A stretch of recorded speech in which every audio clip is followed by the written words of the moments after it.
بيبدأ فيلمنا مع جون اللي بيكون قاعد في البيت لوحده وأهله مش موجودين. وبيقعد جون كالعادة على الكمبيوتر بتاعه يلعب مع أصحابه، وبيقولوا له أصحابه إن المدينة بتاعته أعلنت حالة الطوارئ لأن في فيروس جديد ومعدي بيخلي الناس تهاجم بعض. بيبص جون من الشباك عشان يعرف إيه الموضوع، وبيتصدم لما بيلاقي الشارع في حالة فوضى والناس بتهاجم بعض.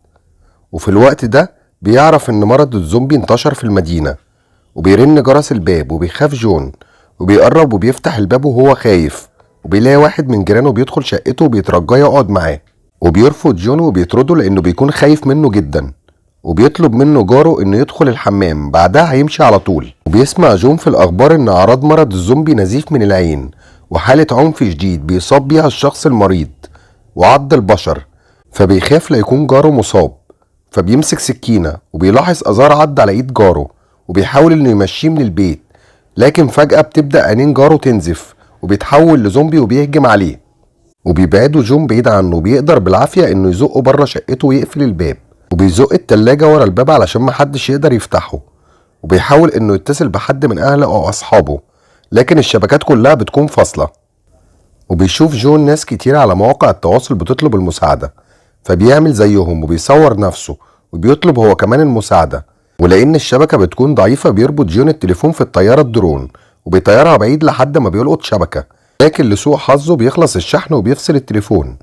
وبالليل بيشوف جون شرطية في الشارع ومعاه مسدس وبتقتل في الزومبي، لكن بيكون عددهم كبير وما بتقدرش عليهم، وبيقع منها المسدس وبياخدوها الزومبي وبيمشوا. وبيقف جون يبص للمسدس وبيفكر ازاي يقدر يوصله علشان يدافع بيه عن نفسه. وبيتفاجئ جون بالتلاجة بتتزق وبيلاقي واحد من الزومبي بيحاول يدخل شقته، وبيجري جون على البلكونة وبيمسك في السور الحديد علشان الزومبي يجري عليه ويقع في الشارع. وفعلا بتنجح خطته، بيقع الزومبي بالبلكونة، وبيروح جون يصلح باب الشقة اللي انكسر وبيقفله كويس. وبتعدي أيام كتير على جون على هذا الحال وهو قاعد لوحده في الشقة. بيعرف جون من أخبار إن العدوى بتنتقل من شخص للتاني عن طريق العض، وبيحاول إنه يحافظ على الأكل اللي موجود عنده لأنه بيكون قليل جدا ومش هيعرف يجيب غيره، زي المية كمان ما بتكون قطعة ومش موجودة. وبالليل بيكون مراقب الزومبي ولسه بيفكر ازاي يجيب المسدس اللي وقع من الشرطية، وبيحاول جون ان يبعت رسالة لأمه علشان يطمن عليها، لكن برضه بتكون الإشارة لسه ضعيفة. وبيفضل جون يعيط لأنه بيكون مفتقد أمه، وفجأة بتوصل لجون رسالة صوتية منها وما بيعرفش يسمعها لأنها ما بتتحملش بسبب ضعف الشبكة. وبيحاول انه يوصل لأبعد مكان في البلكونة عشان يلقط شبكة، وفعلا بينجح انه يسمع الرسالة، لكن للأسف بيكونوا بيطلبوا المساعدة لأن الزومبي دخل عليهم. وبيتضايق جون وبيكسر في البيت، بعدها بيخرج من الشقة وبيقابل قدامه زومبي وبيموته، وبيهاجموا الزومبي بعدد كبير وبيحاول انه يهرب منهم لحد ما بيقدر انه يستخبى منهم لحد ما بيمشوا، وبالراحة بيتسحب وبيروح على شقته. بتقطع الكهرباء في المدينة كلها، وبيحس جون ان دي النهاية وبيقرر انه ينتحر. وفجأة بيلاقي ضوء ليزر على وشه، بيبص من الشباك وبيلاقي بنت في العمارة اللي قدامه بتشاور له، وبيفرح جون وبيشاور لها. البنت بتكون قاعدة لوحدها في شقتها ونصبة أفخاخ للزومبي علشان لو فكروا يدخلوا لها. وفي اليوم التاني بتكون البنت واقفة بتراقب العمارة اللي فيها جون، بتشاور لجون وبتكتب له اسمها، وبيعرف ان اسمها يو.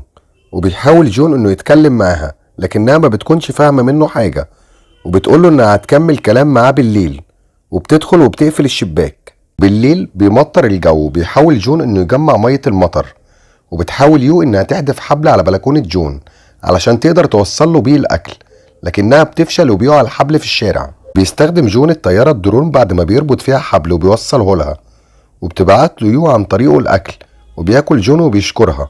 بيلاحظ جون ان في زومبي ماسك الحبل اللي نازل من شقة يو وقع منها في الشارع، وبيشد الزومبي الحبل اللي مربوط في الترابيزة بكل قوته، وبتخبط الترابيزة في يو اللي بتقع على الارض وبيغمى عليها. حاول جون انه يساعدها باي طريقة وبيحدف ازازة على الزومبي لكنه ما بيتأثرش، وبيحاول انه يشتت انتباهه بالطيارة الدرون، لكن الزومبي بيقدر انه يمسكها وبيبص لجون بغضب. في الوقت ده بتكون يو فائت وبتيجي بتضرب الزومبي بتوقعه من البلكونة. وبالليل بيتسحب جون لشقة جاره علشان يحاول يدور عنده على اي اكل، وبيفتح التلاجة وبيلاقي فيها شوية اكل وبياخدهم، وبيلاقي جثة ام جاره على السرير. وفجأة بيهجم عليه زومبي، وبينجح جون انه يهرب منه وبيرجع بسرعة على شقته. وبيحط جون ليو في الشنطة شوية اكل وجهاز لاسلكي علشان يقدر انه يتواصل معاها، وبتكلمه يو وبتشكره على الاكل وجهاز اللاسلكي اللي بعته لها. لها جون ان هو اللي بيشكرها لانها انقذت حياته. بتحس يو بالزومبي دخل المبنى بتاعها، وبتخبط غصب عنها في الترابيزه اللي بتقع على الارض وبتعمل صوت وبيسمعها الزومبي. وبتكلم جون وبتقوله انهم جايين عليها، وبيطلب منها جون اي رقم تليفون لجيرانها وبيتصل عليه، وبيروح الزومبي على صوت التليفون وبيقدر انه ينقذ يو منهم. وبتجهز يو نفسها علشان تروح لجون، وبتربط نفسها بالحبل وبتنزل من البلكونة، وبيشوفها الزومبي بيهاجموها، وبتجري يو وهي بتقتل فيهم، وبيكون جون شايفها ومراقبها من الشباك. وبتاخد يو المسدس اللي على الأرض، يهجم عليها الزومبي بأعداد كبيرة، وفي الوقت المناسب بيوصل جون وبينقذها.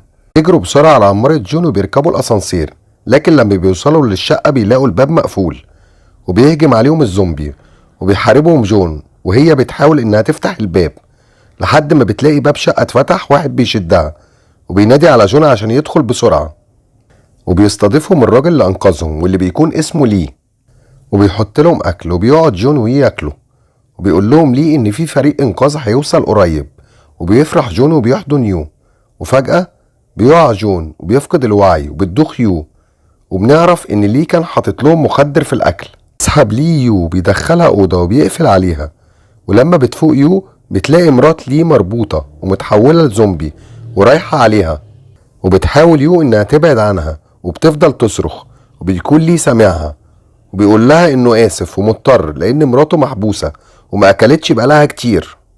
وفي الوقت ده بيكون جون فاق وبيهدد ليه بالمسدس، وبيسيب ليه الحبل اللي مربوط بيه مراته عشان توصل ليو، لكن جون بيجري وبيلحق الحبل وبيسحبه بكل قوة، وبيمسك ليه سكينة وبيهدد جون عشان يسيب الحبل لأن مراته لو ما أكلتش يو هتاكلهم هما.